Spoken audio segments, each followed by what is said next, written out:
friends, I hope this day finds you well and at peace.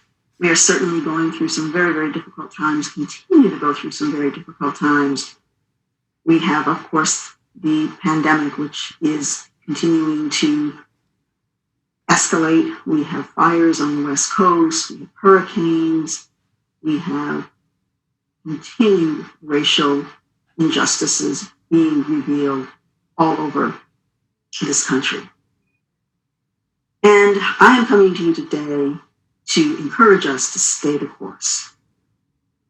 We cannot give up the struggle. We cannot give up the fight for liberation for Black people. I am saddened by all of the concerns that we have about our lives because of all of the extenuating circumstances that people are dealing with. And so when I come to you to ask you to continue to think about and continue to focus on racial injustice, I'm coming to you knowing that you're focusing on a lot of other things as well. You want your families to be healthy and safe. You may have children who need to go back to school, but you're not wanting that to happen because of the pandemic, or you just don't know how that's going to happen. You may be dealing with job loss. There's a whole lot of things that you're dealing with right now, and I recognize that. But I'm coming to you today to say, let's stay the course relative to racial injustice in this country. We know that last week, President Trump banned anti-racism training in the government, saying that it was anti-American and that it was divisive. Those of us who are in this work know that it is just the opposite. It is an opportunity for true inclusion. It's an opportunity to begin to understand the experiences of those who have not been able to share their experiences without being labeled as being too sensitive or playing the race card. And so this was our moment that we wanted it to be a movement to be able to once and for all say that we need to address systemic racism. So the issue is that we came out strong. Organizations said, we want to hear you. We want to hear the voices of those who have been historically marginalized. We stopped using sanitized language like, belonging and inclusion. And we started using language like racism, racist, white supremacy. And it's just too much for a lot of people to hear that because they have been taught that if you're called a racist, that means that you are the most horrible person in the world. We believe at the Winners Group in taking a developmental approach to this work.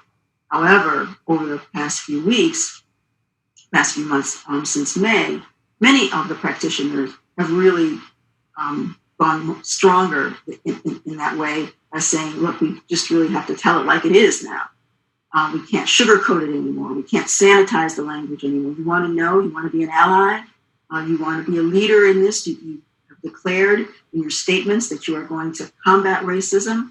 Well, if that's the case, then you've got to hear these words that are uncomfortable.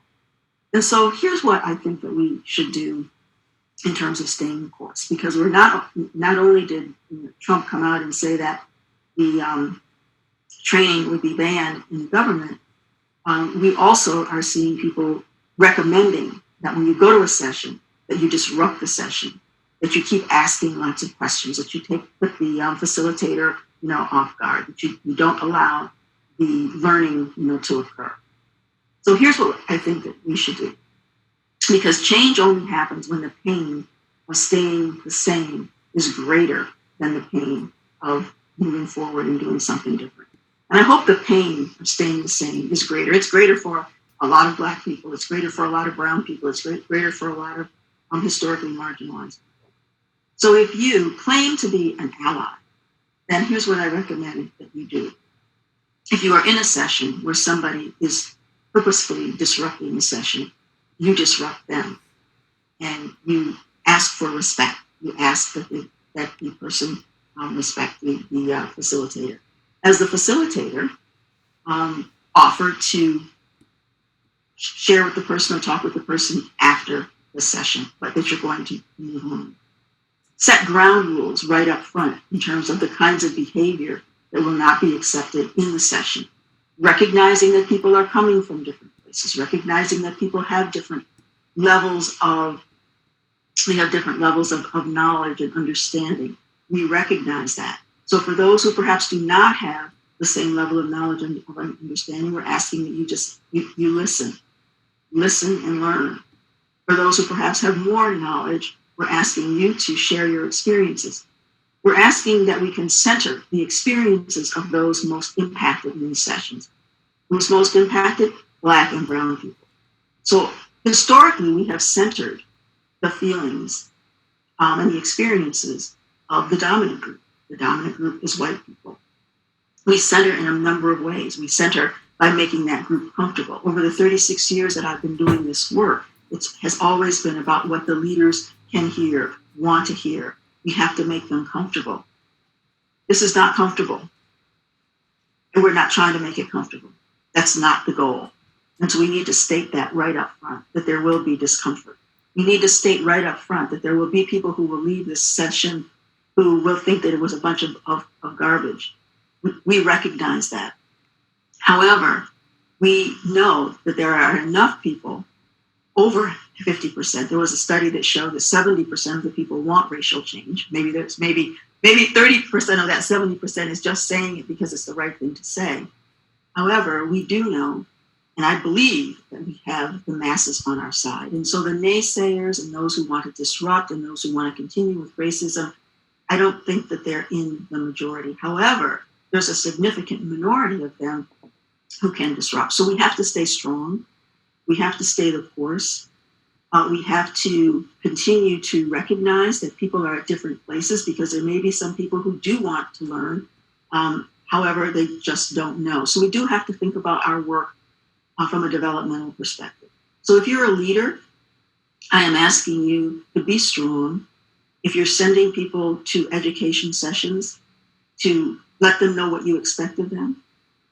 I'm encouraging you as a leader to keep this front and center in your work. My son-in-law told me the other day that his manager, just called him just to see how he was doing. And he said, I just really, appreciated that so much. And so leaders continue to be leaders. We need to center the experiences of those who are most impacted, and we're going to need to do it for a while. We don't need to let up. I was talking to one of my colleagues in the field who said, somebody said to her, are we still talking about this? Didn't we talk about that last month? This has to be talked about from the perspective that it's going to be a part of who we are. Most big organizations obviously have values. When the naysayers come a knocking, if you will, relate it to your values, relate it to the values of the organization, because that's who you are. You're not the federal government. If you are the federal government, I don't know how I can help you with that one. But if you're not the federal government who has banned this kind of work, talk about why it's important, how it does support everyone. We're talking about including groups who have not felt included or that they belong. We have been doing listening sessions with Black employees from high tech to healthcare and everything in between. I could just take the title of the organization off and put the title of another organization on. The words that are used are almost identical. The words such as we feel isolated, we feel targeted, we feel tokenized, we feel muzzled, that we cannot really speak what we really feel because we know that there will be repercussions, for doing that. So the experiences of Black and brown people in our organizations is not good. I didn't realize how bad it was until we kept hearing over and over and over again. People cannot do their best work when they are feeling isolated and they're feeling that they have the perception is that they're not qualified, or that they lack credibility. They're not included in meetings that they should be a part of. They're an afterthought. As a matter of fact, I was doing a session for a client just yesterday, and there was only one Black man in the group of leaders. And we were going around and doing introductions. And the way we did the introductions was that the person who introduced themselves then picked the next person. They forgot him. And at the very end, they said, oh, I won't say his name. Oh, yes. And so I felt it. I saw it. I saw how he was essentially, ignored. He was essentially an afterthought. That's what many Black people are feeling. And so regardless of what is said, we know that our work is not divisive. We know that our work is obviously not anti-American. And we need all of your voices to continue to spread the word about what we really are doing. Those of you who are allies, who have had positive experiences in some of the sessions, post about it, talk about it, share what you've learned. I'm hearing so much from people about what they are learning and what they didn't know and how they're going to change. We always ask at the end, what one action are you going to take? And people are talking about continuing to learn. People are talking about how they're going to be active in voter suppression movements.